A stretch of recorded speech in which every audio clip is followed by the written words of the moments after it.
Ladies and gentlemen, we are live from the Isle of Man in the UK. This is John and Mike's MMA Corner. Okay, firstly I'm joined by MMA journalist Jame Lynch. He does a multitude of aspects of MMA with Sportsnet. You've got MMA Oddsbreakers and Partingshot MMA. James, firstly, thank you very much for giving me your time to come along and co-host with me. Yeah, I'm quite happy to be here. We've spoken many times. It's nice to finally actually get to collaborate together, and you and I both we're on that grind, so to speak, with the interviews and things like that. So you're someone I've always respected in the industry. So it's absolutely my pleasure to be here. This is my fourth day in a row of doing kind of collectively having guests speaking to people. So do you know what, like you say, mate, it is a grind, but the thing is I enjoy it. I don't know about you, but when I get someone on, I kind of get excited. I'll admit sometimes you do get people that it's hard to get anything out of them, but maybe it's just they're not comfortable with interviews. I find that myself, that maybe it's their first time of doing them, but a lot of times you do find absolute gems, and you just get quite fun. Yeah, I completely agree. And, it's funny you say that because, last night I was up late doing some interviews here. And, my first one, it was a good interview, a guy I've interviewed before. I thought it went okay. But as the night went on, I had a couple really good ones. And that's where, you go to bed at night and you're like, man, that was fun, And I'm sure you guys feel the same way when you're doing your interviews. So it's definitely, it's something we enjoy doing, and you'll make the sacrifices to make it happen. Yeah, it is, man. It's one of them things. I think I was up till, I think my last one finished at 2:30 in the morning last night. Wow. Okay, yeah, I can't even complain because you guys, I'm talking about staying up late, till 11 o'clock. You guys, not only do you guys watch the cards super late and then have to adjust your time that way, but, also, throughout the week doing interviews. And, man, I can't imagine how difficult it must be to schedule interviews, at random hours. I try and schedule it around my 9 to 5, but you guys must have quite the challenge with that. So I commend you for all that. Yeah, it is fun because, obviously, we try to, people in the UK that we interview, that's easy. But when it comes to, stateside, it's kind of I do know that the 2:30. It's something I do every now. I'll do it every now and then. I think I can do it every now and then. It's not a problem. But I can't do it every week. My body just won't have it. My body won't accept doing that. But if I do it every now and then, I can get over it. But do you know what? I love doing it because we get to get people out there who deserve it. There's guys that don't get the appreciation or even the kind of time that they deserve to voice themselves, because most media outlets will just be like, if you're not in the UFC, I'm not interested. And that's what I like to get guys who are trying to get to that goal, and giving that pedestal of being able just to put the voices out there so people can kind of, I don't know, let's say kind of bond or connect with them in some way. Yeah, no, absolutely. And you do develop, friendships with some of these fighters too, which is always really cool. You get to meet different people. And, there are benefits. I mean, you and I, we've interviewed plenty of Shamrock FC guys, where, maybe their records aren't the greatest, still really good interviews, really good guys. But, I had an example where I interviewed a guy from Shamrock FC, didn't have, an amazing record, but I was able to get an even better interview through him, because he trained with one of these guys. And, there's always benefits to it. And the other thing I want to point out is that, like you said, not all these big outlets like your MMA Fightings, MMA Junkies are going to interview these guys. So if you see these fighters grow and they get to the next level, they're always going to remember those interviews from the beginning. So it definitely pays off, and I think we're just filling a void that needs to be filled. Yeah, it is, man. And you know what? I appreciate what you guys do, the work that you do, and I love what you're putting out there all the time. You're always putting out good content, and that's obviously why I want you on, because you're someone that you know what you're talking about for a start. Does kind of help, but also it's just the way you guys are working. The stuff that you do is valuable, and that's why I like your opinion. That's why I've asked you to come on. So I want to get your opinion. Let's firstly just jump on it. Mr. Henderson going to Bellator. I think that's probably the biggest talking point this week, in my opinion. That's the biggest move. They've made a couple of signings now, Bellator, and that's the biggest one. Yeah, what a huge move. a little bit surprised by this move, not because Benson Henderson's a needle mover necessarily, but he's a guy that can main event fights, and he's extremely talented. I've heard some people say he's on the downside of his career. I disagree. I think he's probably right in the prime right now. I mean, that fight against Cerrone, I mean, he should have won that in my opinion. There's a couple fights where you can kind of look back and say, maybe he would have done better. I think if he fought RDA again, it wouldn't be the same result. Not that Henderson would win, but it would be a closer fight. So we're talking about a guy who immediately goes to Bellator and is a star basically, and can fight in the welterweight division, can fight in the lightweight division. It's a big asset for Bellator to sign Benson Henderson, and I'm intrigued. I mean, I am very intrigued with that fight that's going to be taking place at Bellator 153 between him and Koreshkov. The welterweight division is kind of taking a huge dive in Bellator since Ben Askren left. He lost Ben Saunders and a couple other guys. So to add a guy like Benson Henderson in there, you've made me a fan, and I'll definitely be tuning in. Yeah, I'm with you on that one. I was surprised, like you say, that he got the title shot immediately. I thought he might have got a 155 stab, but the fact that he's near 170, I think, like you say, the welterweight division does need a bit more filling in for Bellator. They need to pack it out a bit more. They've invested in the heavyweight division. It seems Coker's he's slowly starting to get what he needs, and he's starting to build his own brand in a way. It's like I still think he's still transitioning over from the old Bellator. I still don't think it's all his yet. It's going to take time. We know this. And like Paul Daly, it still excites me because you got Paul Daly who's not getting a title shot yet. So you think, is Paul Daly going to fight the winner? So is it the winner of the Daly and Koscheck fight the winner of the title fight? It makes the welterweight division exciting now. Yeah, it definitely does. And, the thing you touched a bit on there is that, the lightweight division. I mean, they have a few guys that are kind of waiting in the wings. I mean, you've got Josh Thompson, you've got Michael Chandler. Welterweight, I don't really know what's going on. Douglas Lima, is he going to 185? That's kind of what we've been hearing, that the weight cut's been, extremely difficult. And obviously, I think he's still injured anyway. So outside of that, you got Michael Page, you've got Paul Daly. That's about it. You had a guy like Henderson in there. It kind of mixes things up a little bit. So I think the strategy there is just to kind of beef up a division that like I said, definitely needs it. And I was surprised too that Henderson got the title shot, because if you saw Thompson's fighting Pablo Vizcaya and Mike Bronzoulis, and you've got Koscheck fighting Matt Secor. I would rather see them put these guys to the wolves and make the matchups that people want to see right away, instead of doing the slow build. And even a guy like Michael Page, I know he's fighting a tougher guy in Fernando Gonzalez, but I mean, come on, we want to see him against Daly at some point. So I think there's a lot of ways that Bellator can go, but I certainly appreciate the fact that they're giving Henderson a tough test. Yeah, I like that Bellator is slowly starting to fill up the kind of talent pool, really. They're starting to get a little bit more depth, is what they needed. I think it's a good signing. I think Bellator this year, fingers crossed, they'll start. I've said it before, I think we'll start to see more guys transfer over to Bellator from the UFC. And to be honest with you, a big part is, A, what they're getting offered, and B, that Reebok deal. And it does add a lot of spice to it, though. It adds interest into what could happen. Yeah, I agree. And, I'm in favor of guys leaving the UFC and going to Bellator and going on to greater pastures, whether they want easier competition, whether they want more money. I don't care.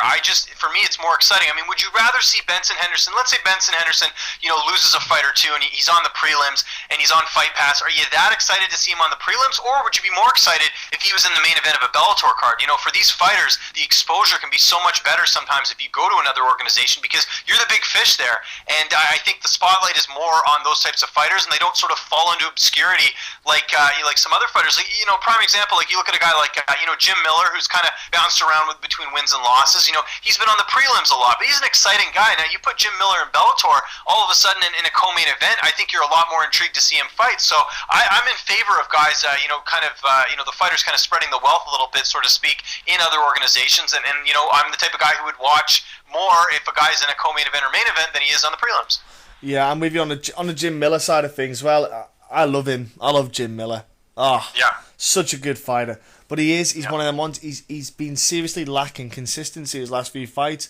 He might fight out his contract. I think a lot of guys are doing that as well. I think a lot of guys are going to fight out their contracts. This year will be a huge time when you see a lot of guys fight their contract out just so they can see their worth. And it's something that he should do. I think a lot of fighters are starting to get the confidence, and they're starting to be a lot more brave in the sense of they're not scared to leave. Right. Yeah, and I think the other thing too that we might see this year is more retirements. I mean, I hate to say it, I think a lot of fighters are kind of seeing what the top of the food chain is, and it's not all glamorous like it maybe once was, or what they thought it was at a certain point. You would probably know better than me. Like, I found the retirement last year of Cathal Pendred quite surprising because here's a guy. The UFC is extremely popular in Ireland, and I know maybe he didn't have the greatest record. He's coming off the loss. Was it Tom Breeze or someone? I forget finished him in his last fight. But I mean, again, you're from Ireland. You'd think that's kind of a driving force. But I think if you look at the finances behind everything, he wasn't making a lot of money, and I think that was part of the reason he retired. So I think we could see more of that this year, unfortunately. Well, that was the thing with him. He was the Cage Warriors champion. Then he went over to the UFC. He did tough, but and when he got to the UFC, he wasn't the same kind of fighter as Conor McGregor outside of the cage, which was a huge factor. He was a very quiet fighter, and that makes a difference. He wasn't there giving it all that with his mouth. He would just go in and go and fight, and that would be it. A lot of time it's all about the talking. He retired. Do you know what? I think he was too small for the welterweight division anyway.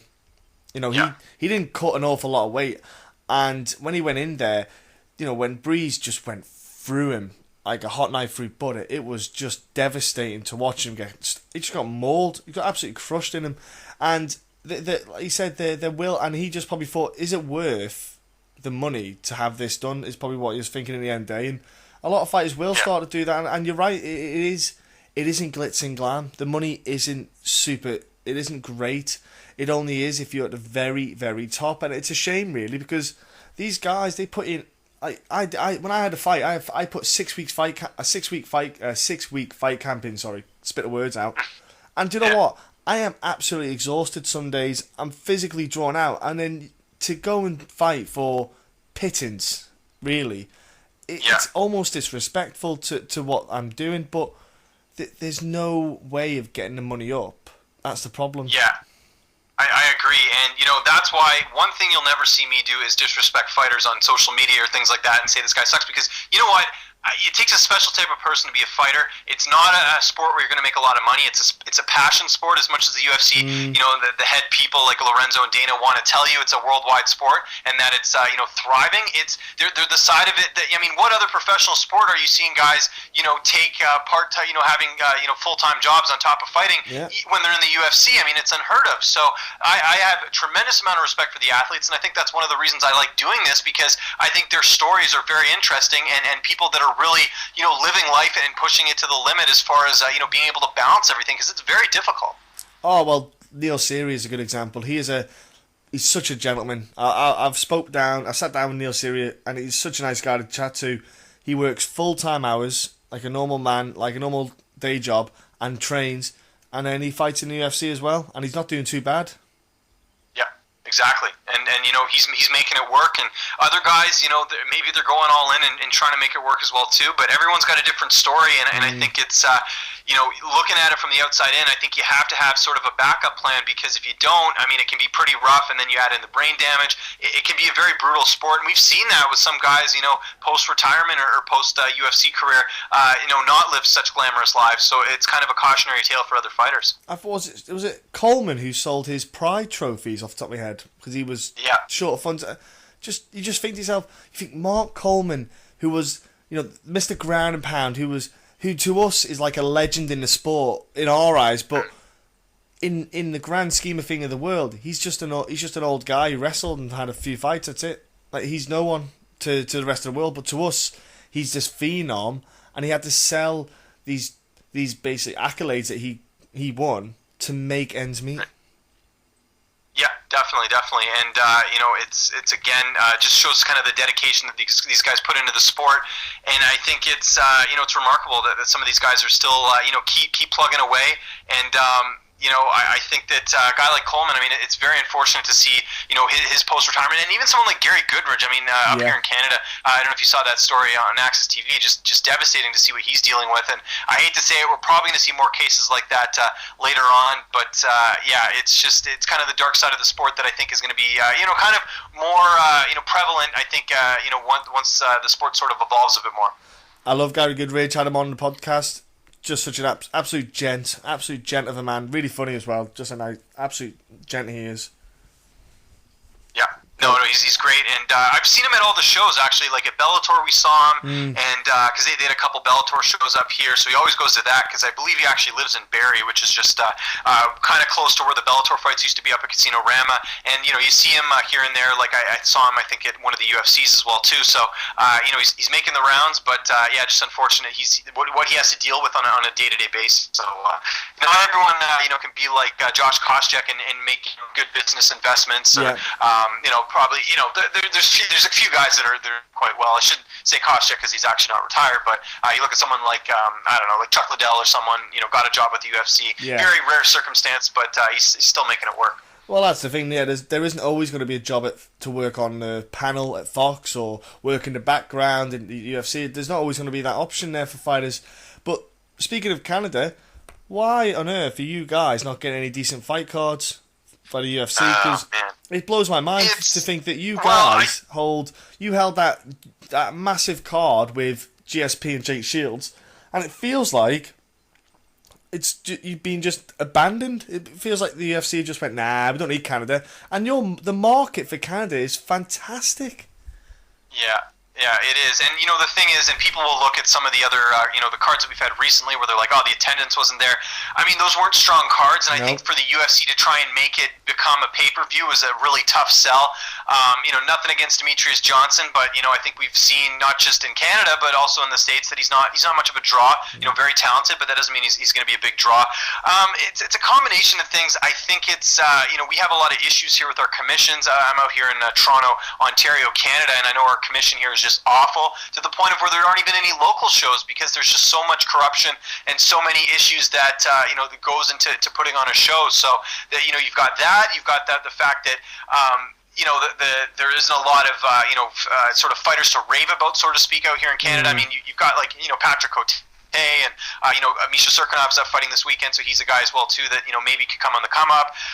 It's difficult. There are no superstars. St. Pierre was kind of a gem when we had him because not only was he a good-looking guy, extremely talented, obviously the champion as well too, and not only did he represent Canada, but he represented French Canada as well too. We're kind of divided in that way, and I think that's something that a lot of people overlook. So he was known globally, and it's tough to have another one of those. And I think it's just the classic case of Canada's sort of the ex-girlfriend of the UFC, the hot ex-girlfriend that just kind of left in the dust and kind of moving on. The UFC's in the business of what have you done for me lately? So I think they're looking at that. I mean, Rory McDonald's not going to sell out a stadium, unfortunately.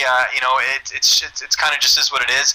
I think I think Canadians have kind of been spoiled in a way because when St. Pierre was here, we got the marquee events, we got the pay-per-view worthy cards, but in general, the pay-per-views, there's always a couple that are lacking. I think we end up getting those a lot of the time, and I also think that you're not going to have you don't have a lot of options as far as star power. So I think the UFC would succeed here if they did like fight nights. I think those would work because there is a lot of local Canadian talent that you can put on those cards. But pay-per-views, I think that's sort of a pipe dream at this point.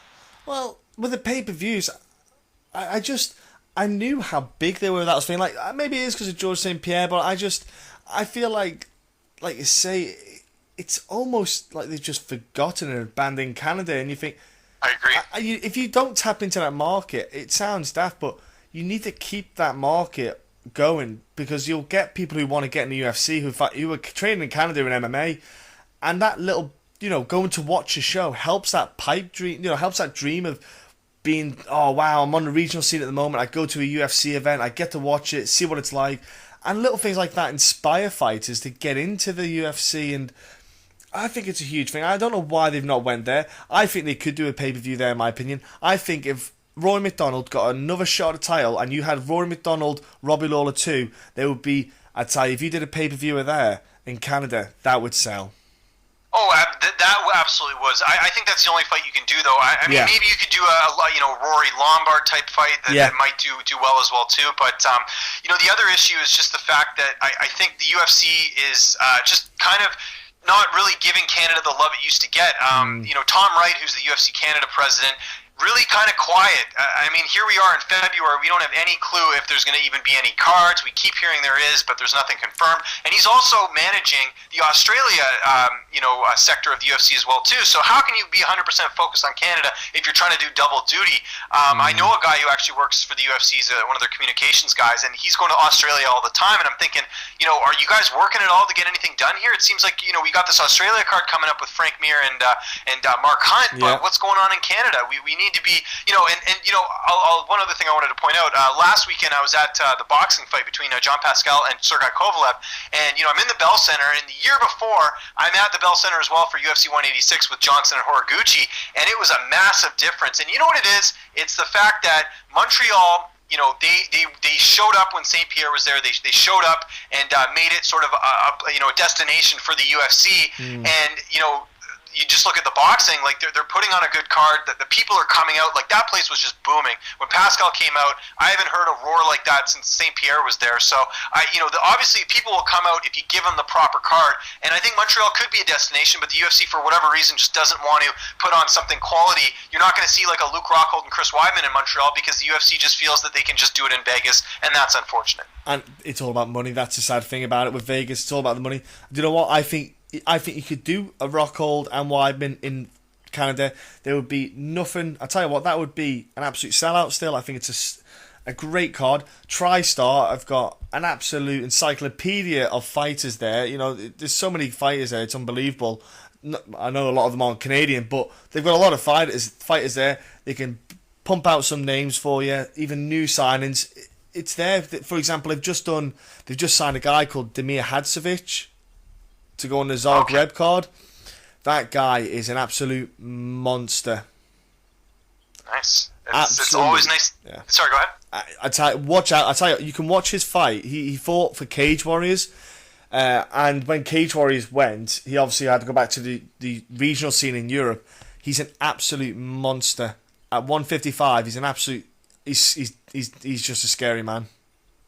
Yeah, I love hearing about up and coming fighters and kind of the next big thing, and it's always I think I don't know why the UFC hasn't done like an Ultimate Fighter even with like the TriStar gym, just because there's so much talent there. Why they haven't sort of tapped into that? And I think there's a lot of. I mean, here's the thing. People ask me all the time. They're like, there's the MMA scene in Canada is dying or it's dead. It's not dead. There's lots of really good fighters. They just don't get opportunities. Yeah. Small example.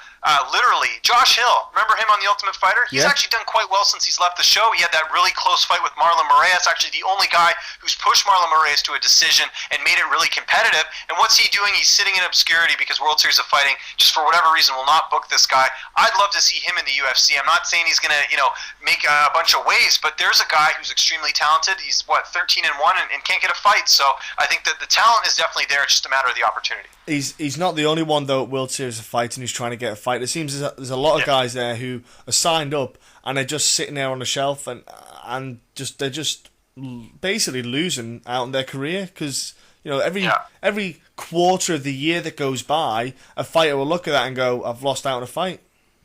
Yeah, it's true, and we've seen one of the big reasons why that was happening, and hopefully that will improve. Of course, Ali Abdelaziz, with his dominance fighters just being extremely biased, and as far as booking fights, I mean that's what bothers me. I don't care if there's conflict of interest in a lot of promotions, but when you're literally making sure that guys don't fight because you're putting your other fighters ahead of them, I have a problem with that. Yeah. You want to do favorable matchups, that's one thing, but leaving fighters on the sidelines, and I mean you and I have talked to them. The fighters that have left World Series of Fighting to go to Titan, for example, that just haven't been able to get fights, and it's not one or two fighters. We're talking a full roster of guys that just want to fight and won't get fights booked, and instead they're putting on these no-name cards with a lot of guys we haven't even heard of. Like this upcoming World Series of Fighting card, I forget which one it is, the one that's coming up, I think the Moraes card actually. There's a lot of fighters in there. I don't have a clue who they are. Why aren't you booking the guys that people know? It doesn't make any sense to me. Do you know what I think it is? It's a financial thing. The guys that they've got will cost them more money.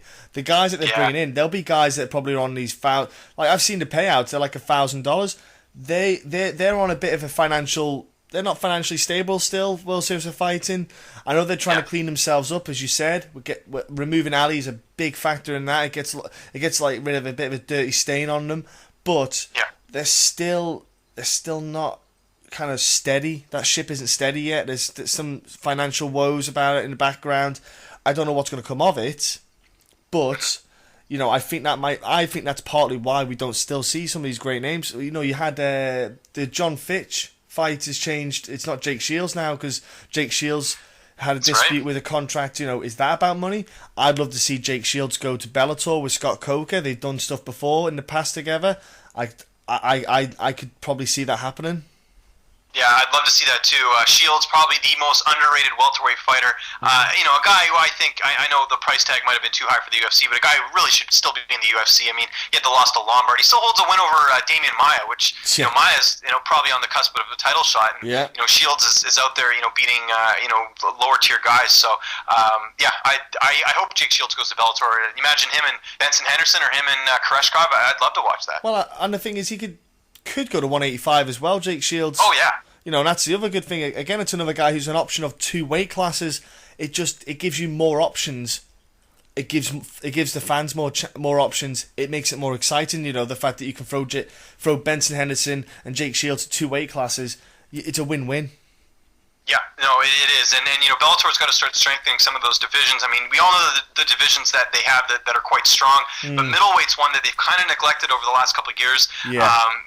Even with their championship and everything else, I think they, Carvalho's their champion. I don't ever see them talk about the fact that he won the title or anything. It was, it's just kind of like they just don't talk about it. So that's something they got to work on, and that's a division, like I said, that could use some star power because really there's no one. I mean, it's Hasley and Carvalho, and I don't even know who else. Kendall Grove's in there, I think, still. It's not what he used to be. It wasn't back in the days when they had Shlemenko and Lombard and all those other guys, So it's been, it's taken a bit of a dive. Yeah, it is one of them ones where I feel like Bellator are building up a couple of weight classes, but I just think there's too many weight classes for Scott Coker to try and fill up at once. I think it looks like he's trying to do is he's just trying to build a couple for now, and then he'll go back to the middleweight division. He'll work on that once the other divisions have sorted out, and then he can just slowly, like I say, I think he is just slowly building up that.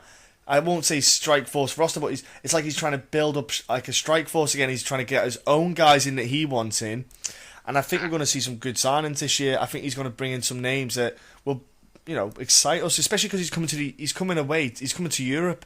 That's going to be that's going to be huge. He's going to sign some new names, and that adds to it. I think that's a great move by Bellator. I agree, and I completely forgot that Alessio Sakara is fighting Brian Rogers in that Italy card. Like that's kind of cool. I would watch that. I like kind of fights like that. I'm going to watch Shamrock Gracie. I don't mind that stuff. I just don't want to see it every card, I suppose, for my liking. Yeah. Like, I don't, to be honest, have really any interest in Kimbo and Data, 3000 or whatever. Yeah. I'd rather see, like a Georgie Karharian and Weichel, a fight like that. That's a fight that you can sign me up for because, those are 2 top featherweights. Those are the type of fights I like. I don't mind a little bit here and there, but just they get in the habit of, putting these no-name guys. Like, I mentioned the Josh Thompson fight when he fought Pablo Viscalia. Okay, fair enough. They want to get Thompson the win.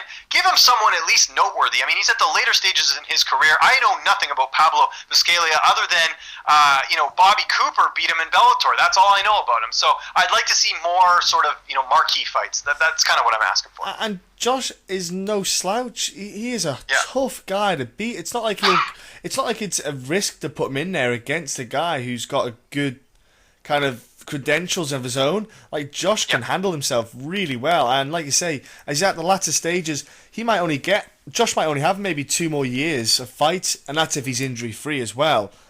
You've got to make the most out of someone like that.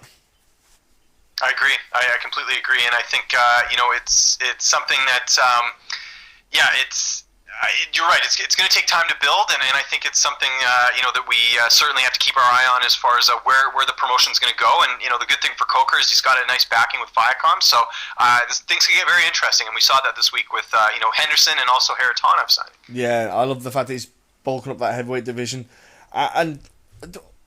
that's Bellator. It looks like they're doing some things that are exciting. It's adding some spice, and do you know what? It will get them more views. I think definitely when they get Henderson fighting, I'd love to see the figures for that card. As soon as that card's happened, I can't wait to see what the figures are, because I think the numbers are going to do really well for them with that. Yeah, I agree. I definitely want to see them succeed and do big things. And competition is good. It helps the fighters. It helps MMA fans. The more the merrier. Because the problem is the UFC is doing so many cards that a lot of guys are getting buried. So it's nice to see other organizations step up and sign these guys and give them some more exposure because they just need to spread it out a bit more. Yeah, exactly. And do you know what? You mentioned Titan before. Fingers crossed. 2016. I want to see a consistency with Titan. I don't want to see anything fall through again. And because do you know what? They put on some really good fights, Titan. And this card that they've got coming up, Desmond Green and Pat Healy, that's a hell of a matchup. Yeah. I love that matchup already. Desmond Green not cutting away, going to 155. I'm looking forward to that. Yeah, so they're really stacking the deck with this one. That was the fight I thought. I was like, as soon as I heard Green wanted to go up to 55, I thought, Pat Healy seems like kind of the logical choice. I guess because they have so many other title fights that they didn't make this for the vacant title because Rick Hahn obviously retired, so the title's vacant. So I'm curious to see what they decide to do with that title picture. But I've always been a Des Green fan. I actually had the opportunity to watch him fight live. Unfortunately, it was a loss. It was when he fought Daniel Weichel in the tournament final in Bellator. But he's a guy I've always been a fan of, and if you follow him on social media, he's quite the funny guy too, because he is always posting video updates on Snapchat. So he's a very entertaining guy, and a guy that I think will be in the UFC at some point. Yeah, he is. He's a very athletic, exciting guy, and he's down at Black Zillions now. He was at TriStar. I think he went down to Black Zillions off the top of my head. Yeah, no, he is. He's down there now. It looks like full time, and I'm guessing the connection there between Alchemist with Lex McMahon being in Florida, getting him down there and training there, and it just seems like a better fit for him as far as the guys he can train with, and then that weight class. You've got guys like Michael Johnson, and you've got another guy that we saw a bit of in Bellator is Jordan Pretty Boy Parsons, another featherweight there. Lots of guys you can kind of work with, and it seems like it's working out well for him. I know he lost the fight to Harrison, but again, Harrison's a guy I think he should be in the UFC. So you're losing to him, it's not that big a deal. Yeah, Harrison is a guy. He just needs. I spoke to him and I said to him, you just need to get the finish. Is what you need to get. You're beating these guys who I said to him. I said you beat Bollinger, Hollowblog, and Green. I said those three names are legitimate names to beat. The thing is, you just need to get those finishes under your belt now, and I tell you that will just add a whole new dimension to you because he is an absolute handful. Andre Harrison is. Yeah, I completely agree, and he's got an interesting fight here with Steven Seiler. I like the matchup. Again, another win here. That's another UFC veteran he takes out. If he gets, I agree. I think if he gets a finish here, there's no way the UFC can deny him at this point. He's got the undefeated record. I like watching him fight. Even that Green fight, I know people didn't like. I still enjoy it. I think there's a lot of chess that's being played in fights like that. So, I like I said, he was on our. We picked him on our Partingshot Awards show as most likely to go to the UFC next year. So hopefully, gets a nice win here against Seiler, and then the UFC makes the right choice and brings him in the featherweight division. Yeah, he'd be a good addition. I think he'd be a very good addition to add. And do you know what? He's doing nothing wrong to get into there. So I wish the best of luck to him. Got a lot of time for Andre Harrison. Such a nice guy. Yeah, completely agree. And like I said, we'll see what he's really made of against Seiler. Seiler is no pushover, so he's going to have to be on his A game for that one. I tell you, talking about a former fighter, Josh Berkman, former World Series fighter, going against KJ Noons this weekend. I tell you what, that fight has went right under the radar in my opinion. Yeah, interesting too, because Berkman's going down to 55. Yeah. So, generally when a guy moves down a weight class when he's older, it usually doesn't fare out well for him. So we'll see what happens. I mean, it might work out for him. Tough to say. I usually tend to favor the guy who's been in that weight class longer. So if you're asking me for my pick, I am picking KJ Noons. But Berkman, had some tough fights. The fight with Dong Young Kim, he was actually doing well in, and then he got finished. And the Lombard fight, not an easy debut. And then Cote, back and forth until Cote just landed better on him, and Cote seems to be getting better every fight. So no shame in any of those losses. And Noons is a guy who's kind of had an up and down career. So that is potential fight of the night. Dare I say? I think it's that good. So. I'm looking forward to Berkman at 155. Like you say, when you're getting older, it's hard to cut weight, but with Berkman, he feels he's got it in him. I look forward to the fight. But I tell you what, Patrick Cote, he is a different animal at 170. Yeah, oh, he is. That's a guy. Talk about a career that's had its ups and downs. I mean, this is a guy who made his UFC debut at light heavyweight against Tito Ortiz, and now here he is, knocking out Ben Saunders. Cote's regardless of how the rest of his career goes, he is going to be one of those all-time greats for Canada. Unfortunately, never won a title. I don't think he's going to win a title, but still doing all the right things, and he's got a great post-fight career too, with the commentating work with RDS, which is basically like the French. Well, sorry, it's the Canadian TSN, but the French version, if that makes sense. So the Canadian ESPN, I should say. Just imagine ESPN in French in Quebec. That's basically what Cote does. I'm looking forward to seeing this year for Cote, because he's going to start getting really big fights now. Because you can't look past Patrick Cote as being. I think he's going to be a good contender in the top 10. He's going to be definitely. I can see him pushing into the top 10 because for me, he just looks phenomenal at 170.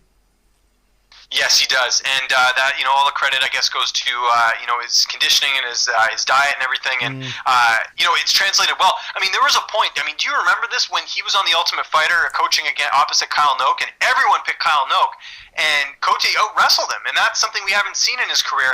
And from there, it's just gotten better and better, and he's really starting to find his hands. Because I can go back to the Alessio Sakara fight, which. He's lucky that ended up being a DQ because he was rocked in that fight, and then the Volker fight I thought he lost, and he managed to pull out a hometown decision in Montreal, and here he is, and he's done quite well at welterweight. I think he's only got the one loss to Wonderboy at this point, which isn't a bad loss to have to someone like him. No. It's not a bad loss, but a fight that I'll mention it. It's OSP's back, and he's got a fight against Rafael Cavalcante. I always keep saying this wrong, but I'll do for my pronunciation. OSP is one of them guys who he's got a lot of flair, but he's got something missing in his chain, and I don't know whether it's maybe he needs to go to a different gym to look at a different angle maybe, but OSP's got so much in that package that can make him a fantastic fighter. He could be a title contender if he just could get everything to link in. I agree. It's such a weird thing, He can beat the lower tier guys like no problem. Like for example, I think this fight against Fei Zhao, I think he finishes him.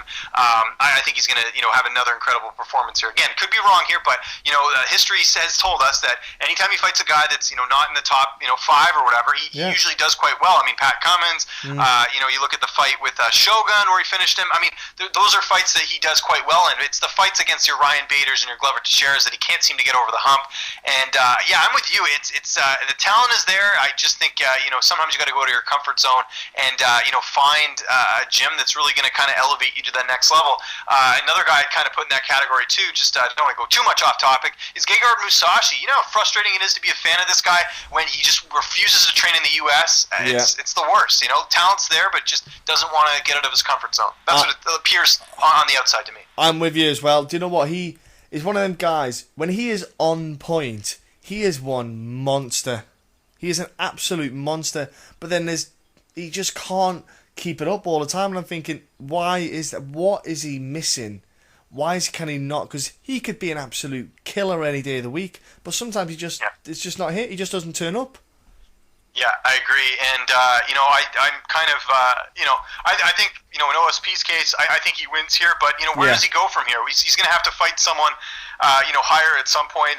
Maybe he fights Gustafsson if he wins here. I don't know what they do with him, but he's got to. I mean, the UFC's only going to give you so many chances before they cut you, and I think if he'll probably win here. They give him another step up, and he can't get by, or at least have a competitive outing. I think he's toast because those fights he lost to Bader and to Glover. I mean, they weren't close, so. You have to, you got to evolve at some point, and otherwise, the UFC's just going to say see you later.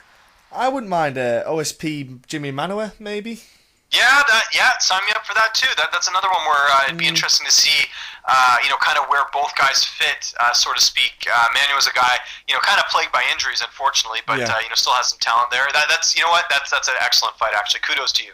Yeah, I like the fight because they both would stand, so you definitely get a stand-up battle with them too as well. That's why I think about that one might work. And they're both of them. They're not in the top 5. I think that's a good fit, but obviously OSP has to win this fight to get that matched up. The 125 division in the UFC is there isn't really. So I'll rephrase that. The Demetrius Johnson division you've got Benavidez in a. Do you know what this fight as well? I love the flyweights myself. I won't lie. I love the flyweight division. I love those guys. I think their technique is absolutely superb. The combinations, the angles that these guys throw is just sublime. Now he's got a hell of a fight though against an upcoming kid, and I think I'll call him an upcomer, Makovsky. I always say this name wrong as well. Makovsky. Benavidez. He's in that period of his career where he's. What does he do? If he can't, he's not going to get a title shot. Well, can he get a title shot again? It's tough to say. I mean, maybe, because that division's so thin, kind of outside. I mean, it's obvious that Johnson's going to get Cejudo next, and then after that, who's really kind of chomping at the bit? There isn't really anyone. So, if Benavidez gets, it really kind of depends what happens with this fight. If Benavidez goes out there and finishes Makovsky in the first round, then yeah, of course, we've got a guy we can still talk about because he's still really great. I mean, it's unfortunate that second fight he got caught, and we didn't really get to see an all-out war like we were expecting. So I think there is an appetite for Benavidez getting another title shot. The problem is, I think this fight against Makovsky, I'm looking at the odds here. Benavidez is minus 470. That's way too high for me. Makovsky's a gamer, man. He's a guy that a former Bellator champion, a Bellator tournament winner. He's a guy you can't really sleep on it at some point. And I think we saw that in his fight with John Dodson, where he pushed him to the limit, and I actually thought Makovsky won that fight. So, I expect Benavidez to probably win a decision here, but you can't win over Makovsky. An impressive win would certainly silence those critics who feel he shouldn't get a title shot. But it's easier said than done because Makovsky's. I don't actually think he's ever been knocked out in his career, and I think he's only had the one submission loss there to what's his name in Bellator, the champion now, or no, the former champion, Eduardo Dantas. He lost to him, so it's pretty. He's a very durable guy. I'm with you. I don't think. This should be looked over. That like those odds, like you just said there, that is crazy. I can't believe those odds. Benavidez, I don't think we'll see him win with his hands. I think if he's going to finish him, like you say, it's going to be a submission. It's going to be one of those kind of Team Alpha Males guillotines that they lock in there. But he's got a hell of a fight. I think John Dobson lost that fight as well. I think Mashkovi won that fight, in my opinion. I think what won it for John Dobson was every now and then he does the flashiest stuff.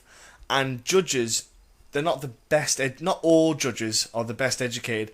And when they see something flashy, they go, ooh, something shiny, and it sticks in their mind more. And I think that's possibly what won the fight for him, because that fight was really tight, to be fair. But I don't think he won it either. Now, and I think obviously, not that the judges are influenced necessarily by the UFC, but I mean the UFC wanted that Dodson rematch. Oh yeah. There's some pressure there too. There was, but the thing is, I feel for Henry Cejudo because I don't want him to fight Demetrius Johnson yet. He's not ready. He's not ready. I think he's still too raw. I agree. I think I don't think he poses anything different that Johnson hasn't seen. And Johnson's in the prime of his career right now. It's kind of like Horiguchi. I mean, Horiguchi, got outclassed in that fight, but he's still extremely talented in that division. So it's just a product of bad timing. That division still needs to develop. I mean, it's not that old. It's still fairly new, I should say. So they've got to start looking elsewhere for flyweights, and that's what the problem is. Like the UFC, they bury these fights on the prelims, and they just don't give the division the attention it deserves. And I guess from a financial standpoint, maybe it doesn't draw in the viewers, but you can't ignore it because you're going to have situations where guys are going to be rushed, and that's what's happening here with Cejudo. Yeah, well, there's a guy in the UK called Brett Casewell, former judoka, very, very high level. He's not being thrown into the UFC yet. I don't know why. There's a handful of guys out there. I think Lewis Smoker might be the next kind of contender for the 125 as well. He's just on the outskirts, but I think he's probably the next name to get thrown into the hat, I'd imagine. Yeah, I agree. I was really impressed by him, and especially that last fight against Houlihan. Yeah. Just and a likable guy too, and just very young and still extremely talented. He's a guy we gotta definitely keep an eye on as far as his development goes. Kind of like the Max Holloway of that division, so to speak. Both being Hawaiian. Yeah, definitely. Holloway's he's an exciting character, man, and well, the 145 division. I don't know what they're gonna do. Because I just want to give Frankie Edgar a hug. Yeah, I know. I mean, you couldn't have had a better outing against Mendez, and now he's, probably going to have to fight Holloway or something. I don't know what they're going to do. I mean, I guess it also depends on, I suppose if McGregor wins against Dos Anjos, I mean, I can't see McGregor going back down at that point, so maybe they do the vacant title between Edgar and Holloway, but that's too close to UFC 200, so I think they're going to have to figure something out with that. Maybe they just do Edgar and Holloway anyways, and I don't know. We'll see. Yeah, the 145 is interesting because then Jose Aldo, what does he do? Does he say, right, I'm off, I want to retire? There's a lot going on in that division. There's no answers being given out yet by the UFC. Yeah, it's and here's the thing, like they're giving Weidman a rematch, which I don't agree with. Like my thing is like, okay, so a guy defends his title a bunch of times, fair enough. Maybe you kind of just decide that he is warrants a rematch. But if a guy gets finished, like I just don't like these rematches where a guy was clearly outclassed. Like if it's a close decision, like a Jones and Gustafsson, fair enough. Yeah. Sign me up for a rematch. But if it's a fight where the guy gets finished, I have no interest. Like really, I don't think Chris Weidman's going to beat Rockhold in the rematch. I don't know what he could do differently. I know he made a mistake in that fight, but Rockhold was overwhelming him anyway. So I don't want to see it. And someone like Aldo, I actually would give him the benefit of the doubt and give him the rematch only because he held the title for so long, and he kind of got caught. I mean, he kind of ran into it. It's not it's not like it was a 3-round beating. Not to take anything away from McGregor's performance, but yes. I just feel like that was a situation where he got caught and he paid the price. And there could be more in it. Yeah, we could see a great fight. We just don't know. Yeah, exactly. And I think a lot of people still, we feel like we didn't get our money's worth, so to speak. I mean, unless you're Irish, because obviously you wanted McGregor to win. But for the fan out there like you and me, I mean, you wanted to see a bit of a competitive fight, or at the very least, if let's say McGregor took over as the fight went on, at least then we know for sure, like, hey, look, Aldo. I mean, he's a step behind. Again, McGregor was a better fighter. I just think that it was kind of Aldo made a big mistake. I kind of compare it a bit to Werdum and Dos Anjos years ago, right? Like Werdum kind of walked, right into that punch and lost. So I don't think it's indicative of his skill set. I just think we all missed out on a potentially great fight, and that's I'm the same. I just feel. Not let down, I just feel like we've missed out on something potentially great, and I'd just like to see it. Yeah, exactly. And, I don't know what they do. And now Aldo, I mean, he's been so kind of disrespected by the UFC and everything. Like, what is going to happen there? I still think, I still want to see him compete, so hopefully he doesn't retire. But a lot's going to depend on March 6th, right, to see kind of what happens there. I mean, Connor's in a great spot right now, so he's really got nothing to lose. I think, though, this year is the year of the rematches, though. I think that's just what we've kind of got to accept. We're just going to see it. With the Weidman Rockhold, I kind of was like this. I was kind of the same as you, but then again, that fight I had it going before that fight. I think I had round 1 Rockhold, round 2 Weidman. I think off the top of my head, and then obviously Weidman done some stupid spinning, never done before crap, and then he just basically got pummeled into the ground. And do you know what? Weidman needed that, and I'd like to see. Maybe a different Weidman going in, because his wrestling was working well, to be fair. Yeah. And I agree. And I will say, too, like, you can make the argument as well that, Weidman's still the best guy in the division, so, maybe you want to see a rematch there, because really, Romero, popped hot. Yep. You can't do him. The thing is, I would have not had an issue with Belfort getting the shot, and I realize he had fought for the title 2 fights before, but Rockhold's the champ.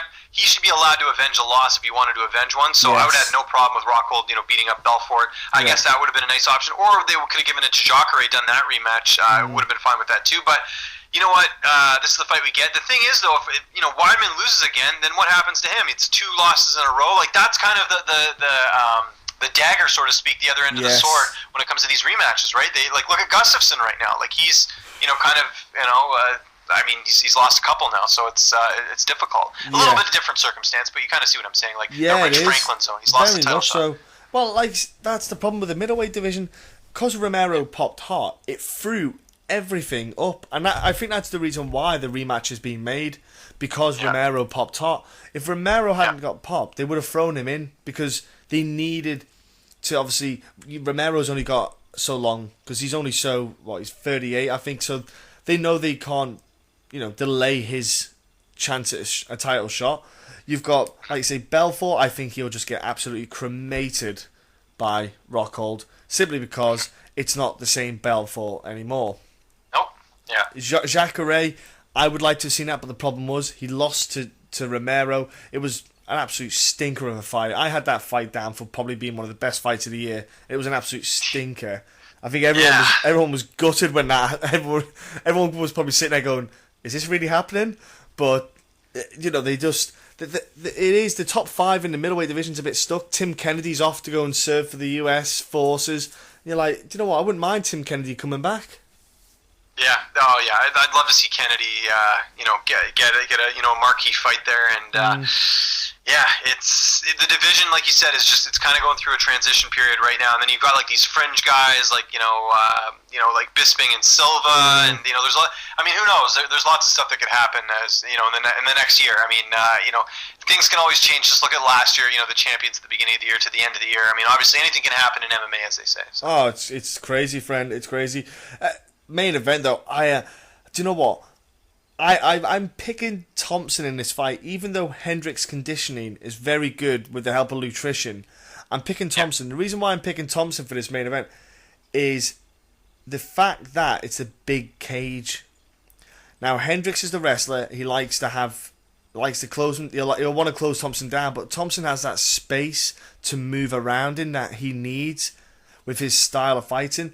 I think it favours Thompson being in the big cage more than it does Hendricks. Yeah, this is such a tough fight to call. Yeah.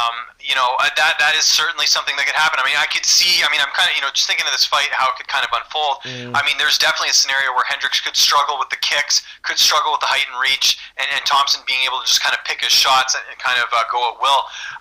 The reason I favor Hendricks, though, I mean, you've got the 5-round championship experience already. You've got the higher level of competition. I mean, it's easy to look good against Jake Ellenberger, but Ellenberger's probably not going to be on the UFC roster anytime soon.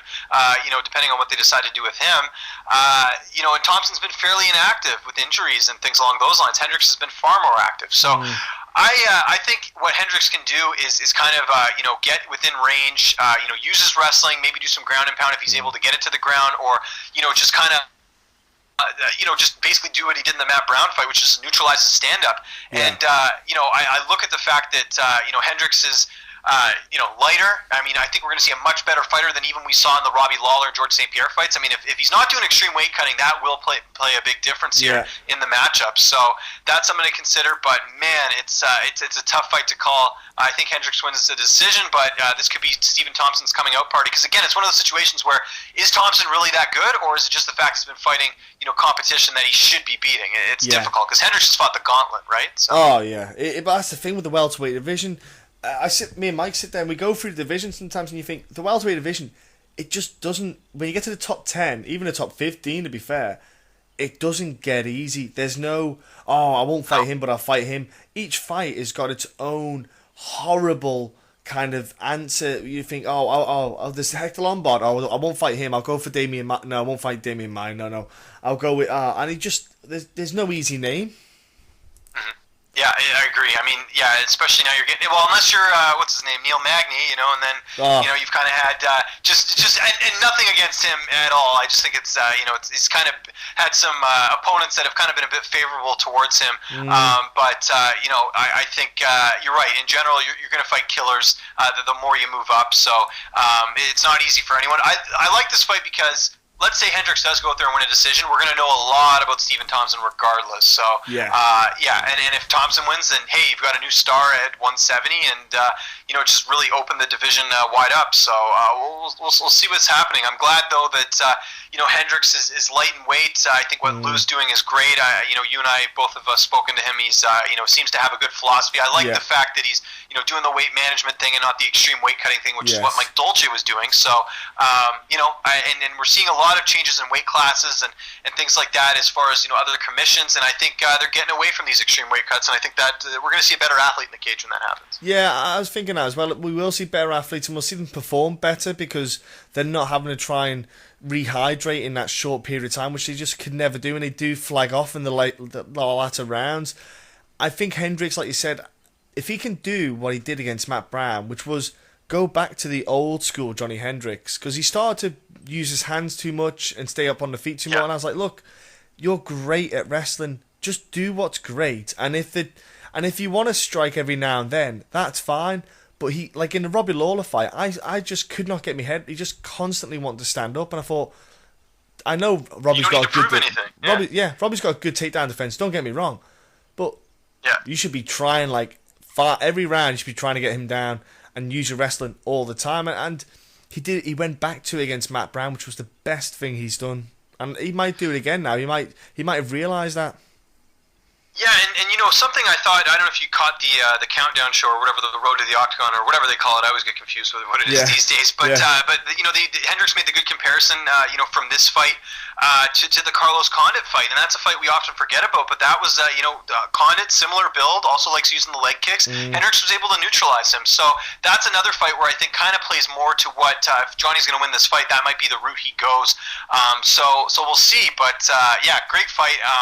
I know people were disappointed, obviously, that the heavyweight title fight got taken off. But man, I was a big fan of this fight the second it was announced. Yeah, I was too. I kind of looked past the main event as well. I thought, well, partly because it was a rematch, I kind of thought. I didn't like that rematch. Again, same thing. Velasquez, I know he reigned the division forever, but he got dominated in that fight. Do I want to see the rematch? No, you go back and you readjust. I brought up, I actually had a tweet when that fight was announced. If you remember years and years and years ago when St. Pierre got upset by Matt Serra, he had to fight Josh Koscheck after the fight. He didn't get an immediate rematch. So, we have seen cases where it's beneficial, and I think looks now like Stipe is actually getting the fight with Verdum, which is the right call in my opinion. I agree completely. I wanted that fight anyway. When they did the rematch, I don't get it. I thought he got completely outclassed. It wasn't like it was a bit of a close one. It's not even close. That fight reminded me of when Verdum fought Travis Brown. When that fight happened, I went, oh, Travis Brown, he's a monster. And then you just saw Travis Brown get mauled by Verdum. And that fight for me, I kind of went, yeah, Verdum is beyond legit now. Verdum's got everything going for him, and he did exactly what he did to Travis Brown, but to Cain Velasquez, it was just a mauling. Yeah, no, I agree. It's interesting. I wonder if, just kind of on that note, don't mean to switch topics here, but I wonder if, it sounds like they're going to announce that in the next little bit. It sounds like UFC 198, I think, is in Brazil. That card with Jacare and Vitor Belfort. I think that's the card. I think that's going to be the main event. So if that's the case, Stipe's got to go down to Brazil again and fight. So that'll be interesting. Yeah, that would be actually. Yeah, do you know what? I look forward to it. Stipe's done. Do you know what? He had that match against Junior Santos that he lost the decision, but to be fair. Look good. No one lost. Loss. Exactly. No one really lost in that fight. I think the person who lost in that fight was Junior Santos because that dude is not the same since his fights with Cain and that fight with Miocic. He is not the same guy anymore. No, and that to me, I still can't get over that Overeem knocked him out. I mean, obviously, like you said, a lot's been taken out of Junior Dos Santos, but I didn't know he was that done.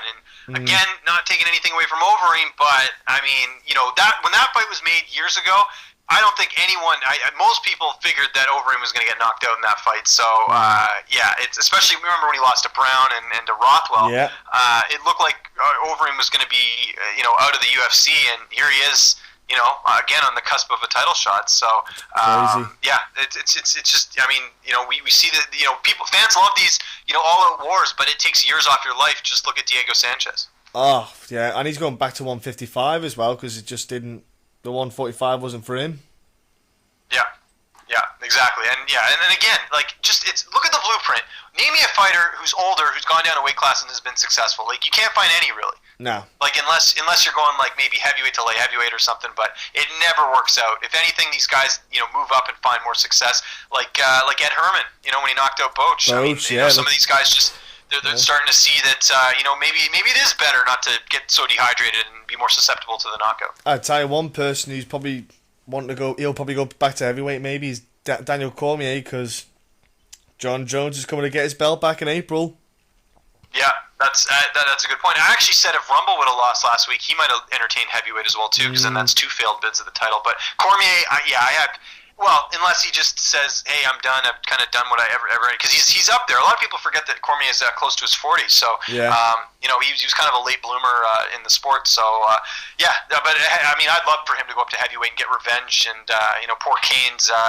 Cain might be done. I mean, for all we know, that's a lot of injuries in the last couple of years. And it's back surgery he had done as well, and you think to yourself, TOTs. TOT's was plagued with that. You know, the vertebrae getting all put on in his neck, and he's never been the same since. And you got to think to yourself, we've already seen it with someone else. I don't know how a heavyweight is going to handle it. Yeah, it's and really, I mean, if you look at Kane's builds, I mean, he could almost be a light heavyweight as far because he's got, you know, a bit of extra skin on there, and you know, he's not a tall heavyweight. No. I mean, it'd be interesting to see if he could go down to 205, but you're right, a little bit concerning. And Tito's the perfect example because he's never been the same. I even think like when he came back to the UFC, when he fought Forrest Griffin, like I think even then he wasn't good. Like, you know, it's just a years and years of punishment with wrestling and all that. And you know, he's had a couple nice moments, the submission over Bader, the win over Slamenko, but he's never been like a high level guy that you saw when he first started out. So it's damage, it accumulates. It does, mate. It does big time. And I don't wish it upon Kane, but I care about, you know, he's done enough. Kane has done enough to establish himself. And I'm sure he's made enough money, and he should be. I would like him to be honest with himself this year.